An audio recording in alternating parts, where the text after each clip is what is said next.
என் கண்மணி தாமரை தொடர்ச்சி. சுவாமியை எதுக்குடா தெரிஞ்சுக்கணும்? தெரிஞ்சுக்க வேண்டாம்னு தானேடா அது ரகசியமாக இருக்குது. உன் குல தர்மம் என்ன, அதை செய் போரும்னு சொல்லியிருக்கு. இவன் உக்காந்த மாதிரி ராஜா உக்காந்துட்டா, மந்திரி உக்காந்துட்டா, பயிர் பண்ணுறவனும் பால் கறக்கிறவனும் உக்காந்துட்டா வேலை நடக்குமா? உலகம் தன்னைத்தானே சுத்த வேண்டாமா? இது பொய். தினம் கோயிலில் வந்து பஞ்சாங்கம் சொல்கிறதுக்கு சோம்பேறித்தனம். ஜோசியம் பார்க்குறதுக்கு புத்திசாலித்தனம் வேணும். நாள் கிழமை கணக்கு ஞாபகம் வச்சுக்கணும். ஹான்னு உக்காந்துட்டா பெரிய ஆளாயிடுவானா? எனக்கும் பட்ட சாதம் கொடுங்கடா, நானும் போய் நிழலில் உக்காந்துக்கிறேன். மலமூத்திரதாரி தானே, கடவுளாயிடலையே. கையில் ஒன்றும் சங்கு சக்கரம் வந்துடலையே. யாரோ ஒரு சொந்தக்கார பொம்மனாட்டி ஆம்படையாளை பக்கத்தில் வச்சுட்டு இவனை தெய்வம் தெய்வங்கிறா. ஒரு ராஜாங்க மந்திரியும் இதை பார்த்துட்டு இருக்கான். என்னடா நடக்கிறது இங்கே? பிரம்மாண்டமான உருவத்தோடு இருந்த அந்தனர் ஒருவர் பேசினார். அவரை சுற்றி பல பேர் நின்று கைத்தட்டி தலையாட்டினார்கள். அதானே அதானே என்று தூண்டிவிட்டார்கள். வெட்டி பொழுது போக்குபவர்கள், வாழ்க்கையின் வேர் அறியாதவர்கள், தினம் தினம் விறுவிறுப்பாக ஏதாவது நடக்க வேண்டும் என்று ஆசைப்படுபவர்கள் ஊதிவிட்டார்கள். ஒரு மந்திரிக்கு என்னையா பஞ்சாங்கக்காரன் வீட்டில் வேலை? அப்போ நாங்கள்லாம் மட்டம்னு தான் அர்த்தம். எங்களை நீ மதிக்கலன்னு தான் அர்த்தம். இந்த பக்கம் ராஜா வரட்டும்.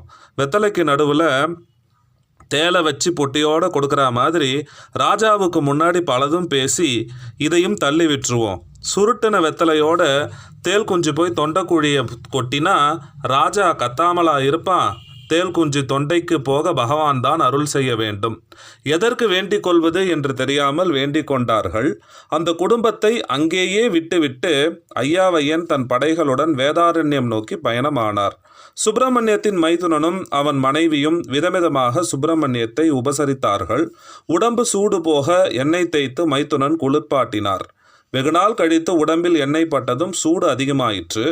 ஜுரம் போலும் உடம்பு கொதித்தது. கண்கள் கோவை பழமாய் சிவந்து கிடந்தன. மனதின் கட்டளையை கேட்டு சட்டென்று உடம்பு இயங்க முடியாமல் தவித்தது. வெளிச்சத்திற்கு பயந்து கண்ணை மூடிக்கொண்டால் மனம் உள்ளே அழைத்தது. நாக்கு புரள மறுத்தது. செவிப்புலன்கள் உள்ளே திரும்பிக் கொள்ள காதுக்குள் ஹிருதய துடிப்பே அதிகம் கேட்டது. கண்மூடி நடந்து போய் கண் திறக்க மறந்து போய் சுப்பிரமணியம் சுவரில் முட்டிக்கொண்டார்.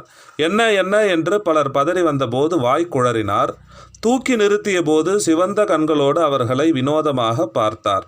என்ன சுப்பிரமணியம் அப்படி பார்க்குற? நான் யாருன்னு தெரியலையா? தெரியறதே. யாருன்னு சொல்லு. அம்பாள். அடிசக்க. எந்த ஊர் அம்பாலோ? நம்ம ஊர் அம்பாள் அபிராமி. அமிர்தகடேஸ்வரா, இந்த திருக்கடவுரை காப்பாத்து. இப்போ தான் ஒரு பைத்தியம் ஊரை விட்டு ஒழிஞ்சுது, அதுக்குள்ளே இன்னொரு பைத்தியமா? இந்த ஊரை அழிச்சிடாதீங்கடா. இந்த ஊருக்கு அவமானத்தை தேடி